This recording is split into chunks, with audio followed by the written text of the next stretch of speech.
Yes, I'm Dr. Judy Newman.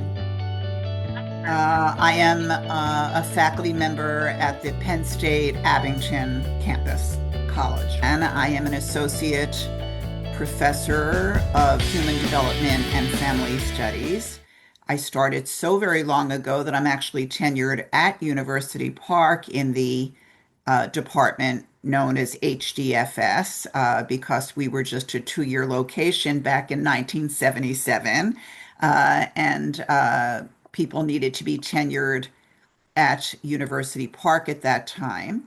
And so I've been here since 1977. Well, you can imagine over 50 years of being there almost every day. I've never missed a class in all of that time, actually. There have been countless, truly countless special moments. I would think the ones that stand out, but honestly, we'd be here for weeks if I went into all of my special moments. But I'm thinking of our 50th anniversary celebration. I'm thinking of the 75th anniversary celebration of the campus. I'm thinking of uh, back in the uh, late 80s or early 90s when Geraldine Ferraro, who was the first vice president candidate ever to be a female, came to campus, and I brought my then very young daughter,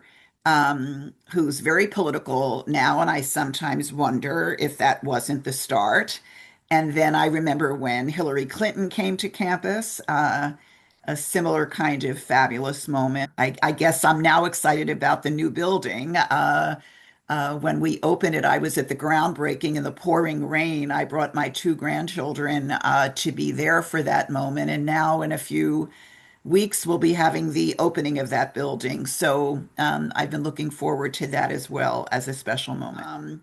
I have, I don't know which one you said you have. I have This Time in This Place by Rachel Simon and the one by Frank Quattrone, Penn State Abington and the Ogontz School. They're quite different in their style and they contain a little bit of overlap. I think I wasn't born in 1950. I was born in January of 51, so I don't know exactly what the transition was like other than what these books are saying.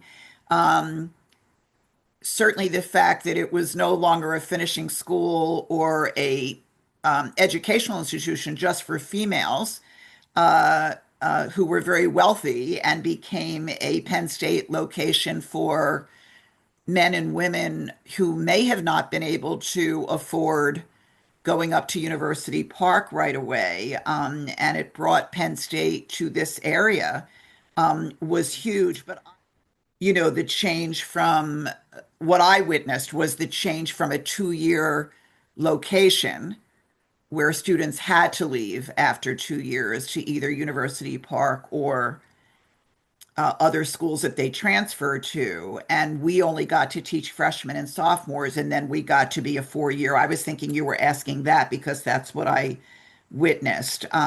But I do know that the autonomy that was created when we became a 4 year and the pride that we felt in becoming a 4 year, the creativity that was possible and offerings that we were no longer quite under the thumb of the university. Plus, I got to teach upper level students for the first time. I had stayed in touch with my students when they got to University Park, but I never got to teach them.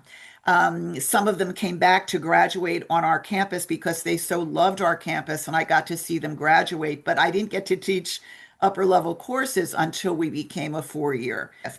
And also got to be called Abington College instead of Ogontz. So while we lost a little bit of the history of the location, we were identified the way most campuses are by where we're located, because people were confused. They thought that this was Ogontz Avenue, and it isn't in that area of the suburbs of the city. And so it led to a little bit of confusion. So I think the fact that we were called Abington, while we lost a little bit of that great history about Chief Ogontz, I think it was just a little bit more clear and more people identified with it. Well, I've limited information about that because I've only been to a few of the campuses. I do think ours is the most beautiful and the most hilly. Uh, I think there's something quite lovely and scenic about our location. I don't feel that when I'm on some of the other campuses, but I've not been on all of them, so I have no idea what is the situation. But I think the fact that we are close to Philly, as is Brandywine, but I think that certainly makes our campus and its history a little different, I think, than probably the other campuses. And I think I don't know what the backstory is at any of the other locations because I don't know. Some of them were probably brand new Penn State locations and they have no history. Others might have their own genuinely beautiful history of some of their buildings. I don't know, but I do know what our history is. And I know the Amelia Earhart story, and I know the Julian Abele story, and I don't know what their stories are, but I'm pretty proud of ours. About it, I was there the day that an architectural historian came to campus. That's the day we put the plaque up in Sutherland that honors Julian. I very much appreciated hearing the story from him of the history. And just 2 weeks ago, I was in Harrisburg in the state capitol, and I was in the lobby of the Capitol, and I saw something that I'm going to actually share with you. Okay. So you see his picture, which he was quite strikingly handsome. His birth and death dates. He died, ironically, the year that this became a Penn State location. He died in 1950, so I don't know that he ever even knew that Penn State had been given the building by Abby Sutherland. Julian Francis, I don't know how you're pronouncing his last name. Abele was the first African American to graduate from the University of Pennsylvania School of Architecture. That's pretty extraordinary. He was the first. Born in Philadelphia, Abele studied at the Institute for Colored Youth, a school for African Americans established by Quakers. After graduation, he worked for the architectural firm of Horace Trumbauer, first as assistant to chief designer Frank Seeberger, and then as the chief designer beginning in 1906. So he became the chief designer. Abele designed notable Philadelphia buildings, including the Philadelphia Museum of Art, the Free Library of Philadelphia, the Union League. These are like some of my favorite buildings, by the way. The Racquet Club and White Marsh Hall. Many of Trumbauer's clients were unaware that Abele was responsible for designing many of his buildings. It was not until after Abele's death in 1950 that the world finally recognized his pioneering achievements.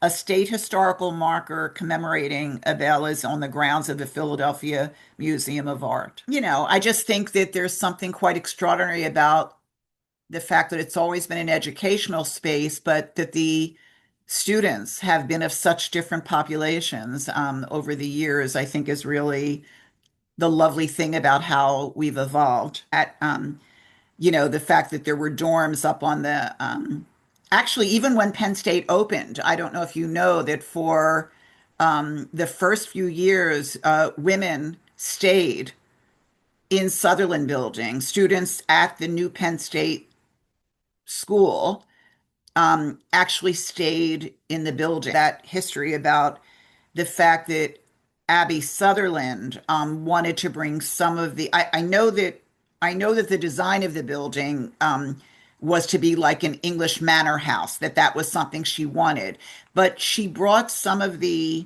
actual structure of the estate that was in Elkins Park, that Jay Cook estate that you probably know about. She actually either asked that some of those features of that estate be copied at Sutherland, or she wanted it to look as much like the estate, which did look like an old English manor house, to be carried over. And I think that is an interesting piece. I think the fact that there were dorms, clearly when it was before it became Penn State, it was a place where students lived. But even when it became Penn State, it retained that for a few years until They needed the classroom space because more and more people were applying from the Philadelphia area. There was also where Sutherland 8 now is, Kim, there was a pool. You'll read about that in the history of the campus. Every student had to pass a swim test. That was part of Pennsylvania requirements, actually. But when I started, the pool was still there, and you'd come in that basement door, and the chlorine just was like the smell of chlorine was everywhere. And then it became eight. It wasn't used for years and years and years, and then it became eight Sutherland after they removed the pool. In terms of your other question, Kaylee, about what I hope students take away after they do get to learn about this, is I think it's always been a place of educating people. It's always been a place, I think, that tried to encourage a sense of belonging. That's been constant. But it's also been a place that has evolved extraordinarily. I mean, there were white females at these finishing schools. They were often from other states. They were wealthy. I love the fact that they added an educational piece on, and while I don't love most things related to military, the fact that they were doing military drills at the Ogontz School for girls rather than just prepping them to become married women, I think is kind of interesting. I think the military drills, while I have a little difficulty with the idea of it, I think it's just so not the feminine model that I kind of love that piece. But I do think even when I began in 1977, I would say that 90% or more of the students were white students from Northeast Philadelphia or from Abington.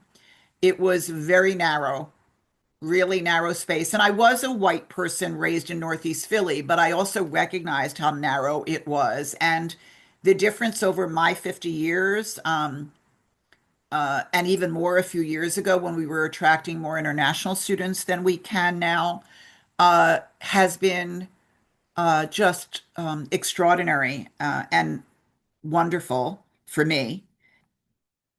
Anyway, so I think there's been a lot of evolution of the campus, but I think there's also been that consistent thread of being a place of education, a place of culture where there are shows and opportunities to know people from different spaces. But I also think, there's been this lovely balance of change and consistent thread, and hopefully always trying to make people feel as though they belong. I hope that's been consistent.